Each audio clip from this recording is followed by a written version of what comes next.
परमवीर चक्र विजेता major Somnath Sharma. Major Somnath Sharma यांचा जन्म 31 जानेवारी 1923 रोजी जम्मू इथे झाला. 5 भावंडांमध्ये ते सर्वात मोठे. त्यांना 2 लहान बहिणी आणि 2 लहान भाऊ होते. त्यांचं शिक्षण प्रथम नैनिताल इथल्या शेरवूड कॉलेजमध्ये झालं आणि नंतर ते डेहराडूनच्या Prince of Wales Royal Military कॉलेजमध्ये दाखल झाले. सोमनाथ शर्मा यांना लष्करी सेवेचा वारसा लाभला होता.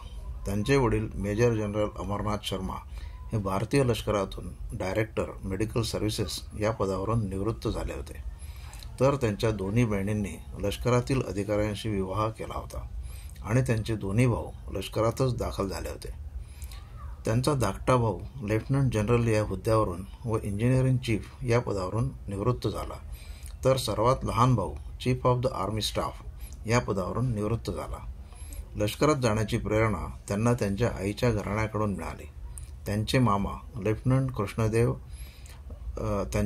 लेफ्टनंट कृष्णदत्त वसुदेव 1942 जपानबरोबरच्या युद्धात मलाया येथील चकमकीत शहीद झाले. ते 4/19 हैदराबाद पलटणीत होते. त्यांच्यामुळे शर्मा भावंडांनी लष्करात जाण्याचा निर्णय घेतला. मेजर सोमनाथ शर्मा यांना 8/19 हैदराबाद रेजिमेंटमध्ये कमिशन मिळालं. ही रेजिमेंट आता 4 कुमाऊ या नावाने ओळखले जाते. ते ब्रह्मदेशातील अराकन आघाडीवर दाखल झाले. त्यांनी 51 ब्रिगेडमधून प्रत्यक्ष कारवाईत भाग घेतला. त्यावेळी ते डेप्युटी असिस्टंट ॲडज्युटंट आणि क्वार्टर मास्टर जनरल होते. या आघाडीवर त्यांनी दाखवलेल्या शौर्याचा गौरवाने उल्लेख करण्यात आला आहे. ब्रह्मदेशातून त्यांना पुनर्वसनाच्या कामात मदत करण्यासाठी मलायामध्ये पाठवण्यात आलं. ते भारतात आले आणि आपल्या बटालियनमध्ये रुजू झाले. त्यावेळी त्यांच्या बटालियनकडे फाळणीनंतर निर्माण झालेल्या स्थितीत पंजाबमध्ये शांतता प्रस्थापनेसाठी नागरी प्रशासनाला मदत करण्याची जबाबदारी सोपवण्यात आली होती. फाळणीपूर्वी म्हणजे जून 1947 त्यावेळच्या ब्रिटिश सरकारने भारतातील संस्थानिकांना 3 पर्याय दिले होते. एक म्हणजे भारतात सामील होणं, दुसरा पाकिस्तानात सामील होणं आणि तिसरा पर्याय म्हणजे स्वतंत्र राहणं. काश्मीरचे महाराजा हरिसिंग यांनी स्वतंत्र राहण्याचा तिसरा पर्याय निवडला. भारत सरकारने प्रथम त्यांचा हा पर्याय मान्य केला, पण पाकिस्तान सरकारने काश्मीरची आर्थिक नाकेबंदी केली. रॉकेल, खाद्यतेल, अन्नधान्य, मीठ यांचा पुरवठा पाकिस्तानने रोखून धरला. एवढंच नव्हे तर पाकिस्तानने टोळीवाल्यांच्या वेशात पाकिस्तानी सैन्य काश्मीरवर हल्ला करण्यासाठी पाठवलं. 20 ऑक्टोबर 1947 रोजी पाकिस्तानने जम्मू काश्मीर राज्य गिळंकृत करण्यासाठी मोठ्या प्रमाणावर फौजा पाठवल्या. काश्मीरच्या सैन्याला पाकिस्तानच्या प्रशिक्षित सैन्याचं हे आक्रमण रोखणं शक्य नव्हतं. काश्मीरच्या सैन्याचा जागोजागी दारुण पराभव व्हायला लागला आणि त्या सैन्याला माघार घेण्याशिवाय पर्याय उरला नाही. आपलं सैन्य पराभूत होत आहे आणि पाकिस्तानी सैन्य वेगाने आक्रमण करत आहे हे लक्षात येताच महाराजा हरिसिंग गडबडले. त्यांनी त्यावेळी भारताकडे मदतीची मागणी केली. त्यावेळी राज्य भारतात विलीन झालं तरच भारत यात हस्तक्षेप करू शकेल असं भारत सरकारने त्यांना कळवलं. युद्धात मदत करण्यासाठी भारताने विलिनीकरणाची पूर्वअट घातल्यामुळे महाराजांनी 26 ऑक्टोबर 1947 रोजी विलिनीकरणाच्या करारावर स्वाक्षरी केली आणि मगच भारत सरकारने श्रीनगरमध्ये हवाई मार्गे सैन्य पाठवलं. जम्मू काश्मीर व आसामचे माजी राज्यपाल, लष्करचे माजी उपप्रमुख लेफ्टनंट जनरल S.K. सिन्हा यांनी त्यांचा एक विशेष अनुभव नोंदवला आहे. त्यावेळी ते general staff office grade 2 operations या पदावर कार्यरत होते. दिल्ली आणि पूर्व पंजाबच्या मुख्यालयात त्यांची नियुक्ती होती. यातूनच पुढे लष्कराचा पश्चिम विभाग तयार झाला. कमांड हेडक्वार्टर्सच्या दिल्ली येथील मुख्यालयात जनरल सिन्हा हे एकटेच भारतीय अधिकारी होते. त्यांच्याकडे जम्मू काश्मीरमधील कारवाईची सूत्र देण्यात आली. त्यासाठी त्यावेळी त्यांना वारंवार जम्मू व श्रीनगर इथे जावं लागत असे. तेथील स्थितीची वेळोवेळी माहिती देण्याची जबाबदारी लष्कर प्रमुखांनी सिन्हा यांच्यावर सोपवली होती. भारत आणि पाकिस्तान या दोन्ही देशांच्या लष्करी सेवेत असलेल्या ब्रिटिश अधिकाऱ्यांना काश्मीरमधील कारवाईपासून दूर ठेवण्यात आलं होतं. इंग्लंडमधील लष्करी अधिकाऱ्यांनीच तसा निर्णय घेतला होता. या कामाबरोबरच सिन्हा यांच्याकडे दिल्लीच्या सफदरजंग विमानतळावरून भारतीय सैन्याला हवाई मार्गे श्रीनगरला पाठवण्याची जबाबदारीही देण्यात आली होती. डाकोटा या नागरी विमानातून भारतीय सैन्य श्रीनगरमध्ये पाठवलं जात होतं. जमिनीच्या मार्गाने लष्कराच्या तुकड्या काश्मीरकडे कूच करत होत्या, पण रस्ता कठीण असल्यामुळे त्यांना पोचायला वेळ लागत होता. त्यावेळी बनिहाल टनेल म्हणजे भुयारी मार्ग नव्हता, त्यामुळे पायी जाणाऱ्यांना बनिहाल खिंडीतून डोंगराच्या वर जावे लागत असे. पठाणकोटहून श्रीनगरला जायला लष्कराला 4 दिवस लागत होते. तशातच नोव्हेंबरच्या मध्यापासून त्या भागात बर्फ पडण्याची भीती होती. काश्मीरमधले अनेक मार्ग बर्फवृष्टीमुळे बंद पडण्याची शक्यता होती. ही शक्यता लक्षात घेऊन 15 दिवसातच सर्व सैन्य श्रीनगरमध्ये व काश्मीरच्या इतर भागात पोहोचवणं आवश्यक होतं. बनियाल खिंडही बर्फवृष्टीमुळे बंद पडण्याची शक्यता होती. एक शीख बटालियनचे कमांडिंग ऑफिसर लेफ्टनंट कर्नल दिवाण रणजित राय हे 27 ऑक्टोबर 1947 रोजी त्यांच्या बटालियन मुख्यालय व 2 कंपन्यांचं श्रीनगर विमानतळावर उतरले. त्यांनी एका तुकडीला श्रीनगर विमानतळाच्या सुरक्षेसाठी मागे ठेवलं आणि ते स्वतः एक कंपनी बरोबर घेऊन बारामुल्ला भागात शत्रूचा सामना करायला आघाडीवर गेले. बारामुल्लाहून पाकिस्तानचे सैनिक मोठ्या संख्येने श्रीनगरच्या दिशेने निघाले होते आणि हल्लेखोरांना बारामुल्लातच रोखण्याचे दिवाण रणजित राय यांनी डावपेच आखले होते. बारामुल्लामध्ये ते शत्रूशी सामना करत असतानाच 29 ऑक्टोबर रोजी ब्रिगेडियर LP सेन यांच्या नेतृत्वाखाली 161 इन्फंट्री ब्रिगेडचे जवान काश्मीरमध्ये दाखल होत होते. या इन्फंट्री ब्रिगेडमध्ये 4 कुमाऊ, 1 पंजाब आणि 1 कुमाऊ पॅराट्रूपर्स यांचा समावेश होता. 4 कुमाऊ 31 ऑक्टोबर रोजी काश्मीरच्या विविध भागात पोहोचले. मेजर सोमनाथ शर्मा यांच्या नेतृत्वाखालची D तुकडी ही 161 इन्फंट्री ब्रिगेडमधली काश्मीरमध्ये पोहोचणारी पहिली तुकडी होती. बटालियनमधील अन्य कंपन्या पाठोपाठ येत होत्या. ब्रिगेडियर सेन यांनी सोमनाथ शर्मा यांच्या D तुकडीला श्रीनगर विमानतळाच्या रक्षणासाठी मागे ठेवलं आणि अन्य कंपन्यांसह ते बारामुल्ला ते श्रीनगर या दरम्यान असलेल्या पट्टण इथे गेले.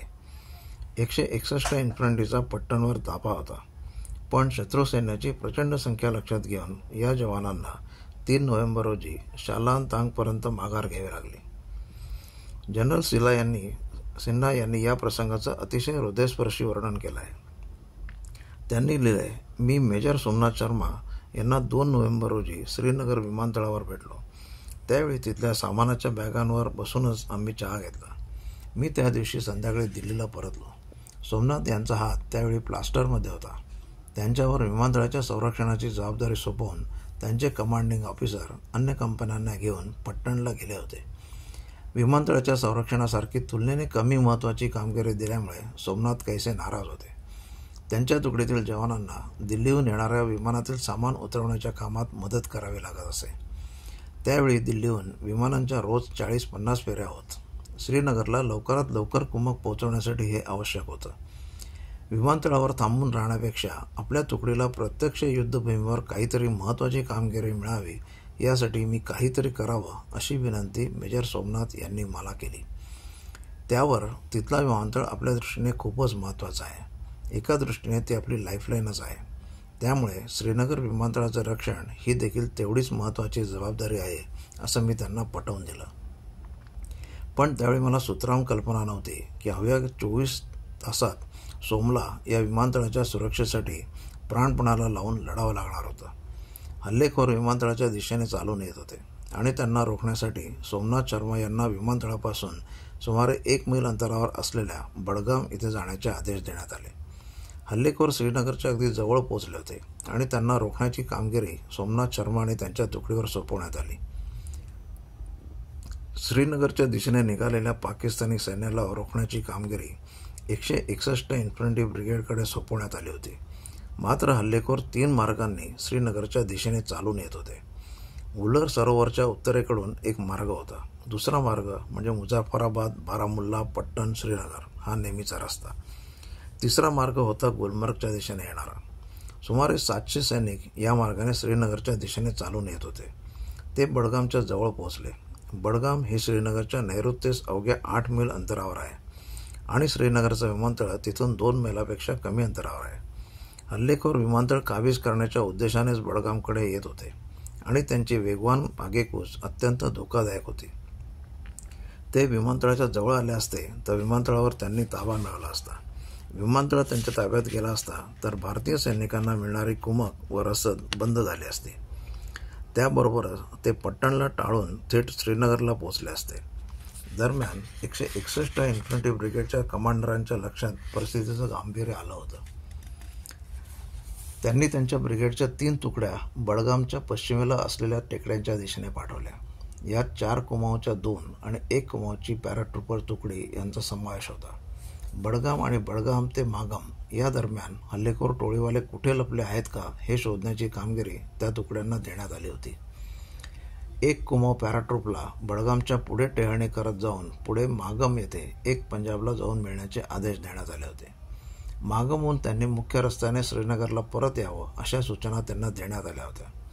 4 कुमाऊच्या दोन्ही तुकड्यांना बडगामच्या परिसरात टोळीवाल्या सैनिकांचा शोध घेण्याचे आणि असे सैनिक न आढळल्यास श्रीनगरला परत जाण्याचे आदेश देण्यात आले. पहिल्या तुकडीने दुपारी 2 वाजता आणि दुसऱ्या तुकडीने 3 वाजता माघार घेण्यास सुरुवात करावी अशा सूचना त्यांना देण्यात आल्या.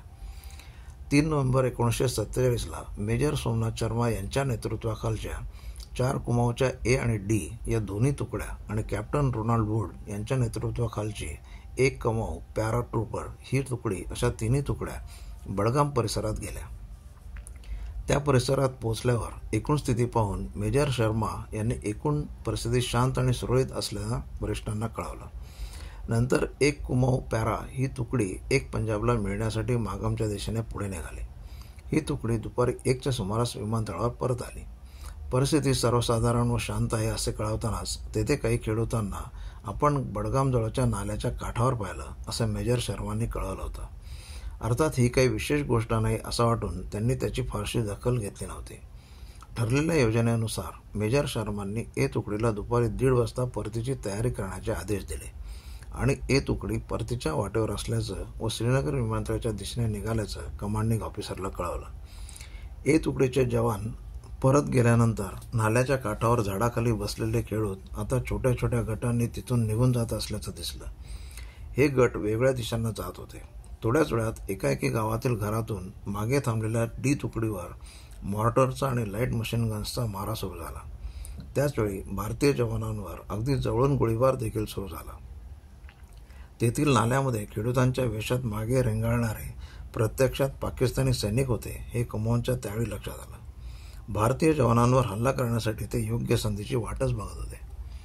गोळीबार चालू असतानाच मेजर शर्मा यांच्या तुकडीवर 700 पाकिस्तानी सैनिकांनी जोरदार हल्ला चढवला. शर्मा यांच्या तुकडीत त्यावेळी फक्त 100 जवान होते. मॉर्टर आणि लाईट मशीन गनच्या माऱ्याच्या छत्रात पाकिस्तानी सैनिक पुढे सरकत होते. शत्रूला धडा शिकवण्यासाठी असेल त्या शस्त्रांनिशी त्यांच्यावर तुटून पडा असे आदेश सोमनाथ यांनी दिले. मेजर शर्मांच्या आवेशाने त्यांच्या सहकाऱ्यांमध्ये उत्साह संचारला आणि त्यांनी निकराने प्रतिहल्ला चढवला. या जवानांनी टोळीवाल्यांचा पहिला हल्ला मोडून काढला. पण त्याचवेळी आणखी 500 पाकिस्तानी सैनिकांनी भारतीय जवानांवर जोरदार हल्ला चढवला. त्यावेळी मेजर सोमनाथ यांनी ब्रिगेडकडे अधिक कुमक पाठवण्याची मागणी केली. ब्रिगेड कमांडरने त्यांना हवाई दलामार्गे सहकार्य मिळवून देण्याचं आश्वासन दिलं. शिवाय 1 पंजाबची 1 तुकडी लवकर आपल्या मदतीला येईल असं सांगितलं. सोमनाथ शर्मा यांची तुकडी आता 3 बाजूंनी घेरली गेली होती. 3 बाजूंनी शत्रूच्या हल्ल्याची तीव्रता वाढली होती. तशातच ब्रिगेडकडून येणारी कुमक लवकर पोहोचू शकणार नाही याची त्यांना जाणीव होती. शत्रूच्या माऱ्यात डी तुकडीच्या शहीद होणाऱ्या जवानांची संख्या झपाट्याने वाढायला लागली. शत्रू सैन्याच्या तुलनेत डी तुकडीतल्या जवानांची संख्या खूपच कमी होती. मात्र तशाही स्थितीत मेजर शर्मा आपल्या जीवाची पर्वा न करता पराक्रमाची शर्त करत होते. एका खंदकातून दुसऱ्या खंदकात जात ते जवानांना लढण्यासाठी प्रोत्साहन देत होते. त्यांच्या जवानांची संख्या खूपच कमी झाली तेव्हा स्वतःचा एक हात प्लास्टरमध्ये असतानाही ते जवानांना त्यांच्या बंदुकीचं मॅगझिन भरून देत होते. एका हाताने चालू असलेलं त्यांचं काम आणि लढण्याची जिद्द पाहून जवानांनाही स्फुरण चढलं. त्यांनी अचूक गोळीबार करत शत्रू सैन्याचा निपात करावयास सुरुवात केली. एवढ्यात एक मॉर्टरचा गोळा सोमनाथ यांच्या जवळच असलेल्या दारूगोळ्याच्या साठावर पडला. प्रचंड स्फोट झाला आणि त्यात मेजर शर्मा दारातीर्थी पडले. मृत्यूपूर्वी काही क्षण आधी त्यांनी ब्रिगेड मुख्यालयाला निरोप पाठवला होता. तो त्यांचा शेवटचा निरोप ठरला. त्यात त्यांनी म्हटलं होतं, शत्रू आमच्यापासून अवघ्या 50 मीटरवर आहे. आमची संख्या तुटपुंजी आहे. सर्व बाजूंनी आमच्यावर गोळीबाराचा प्रचंड भडीमार होत आहे. पण तरीही मी 1 इंचही मागे हटणार नाही. माझा शेवटचा जवान जोपर्यंत जिवंत आहे आणि बंदुकीत शेवटची गोळी आहे तोपर्यंत मी लढत राहीन. शर्मा यांच्या मदतीसाठी पाठवलेली 1 कुमाऊ पॅरा तुकडी बडगामला पोहोचेपर्यंत सगळं संपलं होतं. शत्रूचे सुमारे 200 सैनिक ठार झाले. त्यामुळे चढाई सुरू ठेवण्याचा विचार त्यांनी सोडून दिला. त्यामुळे आणखी जवानांना श्रीनगर विमानतळावर आणून श्रीनगरकडे येणारे सर्व मार्ग रोखणं भारतीय लष्कराला शक्य झालं. एका अर्थाने मेजर शर्मा यांनी त्या दिवशी श्रीनगर आणि पर्यायाने काश्मीर वाचवलं. भारतीय सैन्याने बडगाम जेव्हा पुन्हा ताब्यात घेतलं तेव्हा भारतीय जवानांच्या प्रतिहल्ल्यात ठार झालेल्या 300 पाक सैनिकांचे मृतदेह तिथे सापडले. शलातांग भागात भारतीय जवानांनी 7 नोव्हेंबरला जोरदार प्रतिहल्ला केला. त्यावेळी झालेल्या चकमकीत भारतीय जवानांनी पाकिस्तानच्या 369 सैनिकांना कंठस्नान घातलं. जोरदार चढाई करत भारतीय लष्कराने आक्रमकांना काश्मीर खोऱ्याच्या बाहेर पिटाळून लावलं. भारतीय जवानांनी बारामुल्ला मुक्त केलं आणि 14 नोव्हेंबरला भारतीय फौजा श्रीनगरपासून 60 किलोमीटर अंतर असलेल्या उरी येथे पोहोचल्या. अत्यंत कठीण परिस्थितीत दाखवलेल्या अतुलनीय शौर्याबद्दल मेजर सोमनाथ शर्मा यांना मरणोत्तर परमवीर चक्र सन्मान जाहीर करण्यात आला. परमवीर चक्र हा सर्वोच्च शौर्य पुरस्कार मिळवणारे मेजर सोमनाथ शर्मा हे भारतीय लष्कराचे पहिले अधिकारी ठरले. मेजर जनरल आयन कार्डोझो यांनी या संदर्भात एक महत्त्वाची माहिती दिली आहे. त्यांनी लिहिलं आहे, बडगाम येथील चकमकीत अतुलनीय शौर्य दाखवल्याबद्दल मेजर सोमनाथ यांच्या नावाची शिफारस वास्तविक व्हिक्टोरिया क्रॉससाठी करण्यात आली होती, कारण त्यावेळेपर्यंत भारतीय लष्कराची चक्र शौर्य पदकं सुरू झाली नव्हती. नुकताच स्वतंत्र झालेला भारत त्यावेळी एका विचित्र स्थितीतून जात होता. स्वातंत्र्यामुळे भारतीय सैनिकांना दिले जाणारे ब्रिटिश सन्मान त्यावेळी थांबवण्यात आले होते आणि भारतीय सन्मान पदकं देण्याची सुरुवात झाली नव्हती. पण भारतीय सन्मान पदक देण्याचा निर्णय होताच सोमनाथ यांना परमवीर चक्र हा भारतीय लष्कराचा सर्वोच्च सन्मान देण्यात आला. 1950 हा सन्मान त्यांना मरणोत्तर प्रदान करण्यात आला. देशासाठी प्राणार्पण करणारे मेजर सोमनाथ शर्मा परमवीर चक्र सन्मानाचे पहिले मानकरी ठरले. या परमवीर चक्र पदकाचं डिझाईन सावित्रीबाई खानोलकर यांनी तयार केलं होतं. त्यांचं मूळ नाव इव्हा युन्नेसिंडा मॅडेझा मारोस असं होतं. त्यांची आई रशियन आणि वडील हंगेरियन होते. संस्कृत पंडित असलेल्या सावित्री यांनी मेजर जनरल विक्रम खानोलकर यांच्याशी विवाह केला होता. विक्रम खानोलकर त्यावेळी दिल्ली विभागाचे जनरल कमांडिंग ऑफिसर होते. सावित्रीबाई या सोमनाथ शर्मा यांचे भाऊ लेफ्टनंट जनरल सुरेंद्रनाथ शर्मा यांच्या सासू होत्या. 2006 मेजर सोमनाथ शर्मा यांच्या स्मरणार्थ श्रीनगर विमानतळाजवळ बडगाम युद्ध स्मारक बांधण्यात आलं. त्याच्या उद्घाटनाच्या वेळी बोलताना त्यावेळचे राज्यपाल लेफ्टनंट जनरल S.K. सिन्हा म्हणाले, एका माणसाच्या शौर्याने आणि निर्धाराने 1947 जम्मू काश्मीरचा आणि विशेषतः श्रीनगर शहराचा इतिहास घडवला. शर्मा यांच्या नेतृत्वाखाली भारतीय जवानांनी ही कामगिरी बजावली नसती तर जम्मू काश्मीरचा इतिहास वेगळा बनला असता. श्रीनगर विमानतळ जिंकण्याचे पाकिस्तानी सैन्याचे सर्व प्रयत्न या जवानांनी हाणून पाडले. त्यांच्यामुळेच श्रीनगर वाचलं, अन्यथा श्रीनगरची स्थिती बारामुल्लासारखी झाली असती. सोमनाथ शर्मा यांच्याविषयीच्या आठवणी सांगताना राज्यपाल सिन्हा यांनी बडगाम येथील चकमकीबद्दलची साध्यंत माहिती सांगितली. शत्रू सैन्याने बारामुल्लामध्ये हैदोस घातला होता आणि त्या गाडीवर जाऊन लढण्याची शर्मा यांची इच्छा होती. एक हात प्लास्टरमध्ये असतानाही शर्मा निर्धाराने लढले. त्यांचा सर्वोच्च त्याग देशाच्या नेहमीच स्मरणात राहील. आपल्याही आठवणीत सोमनाथ शर्मा कसे कायम आहेत हे सांगताना राज्यपाल सिन्हा म्हणाले, मी दिल्लीत जिथे राहतो त्या अपार्टमेंटचं नाव सोमविहार आहे. काश्मीरचा राज्यपाल या नात्याने मला त्याच्या स्मारकाचं उद्घाटन करायला मिळालं.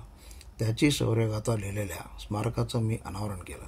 श्रीनगर विमानतळावरचा त्यांचा अर्धपुतळा मला नेहमीच त्यांच्या बलिदानाची आठवण देत राहील. त्यांच्यामुळेच काश्मीरसाठी जीवदायी बनलेला हा विमानतळ शत्रूच्या हातात पडला नाही याचं स्मरण मला हा पुतळा नेहमी करून देईल. धन्यवाद.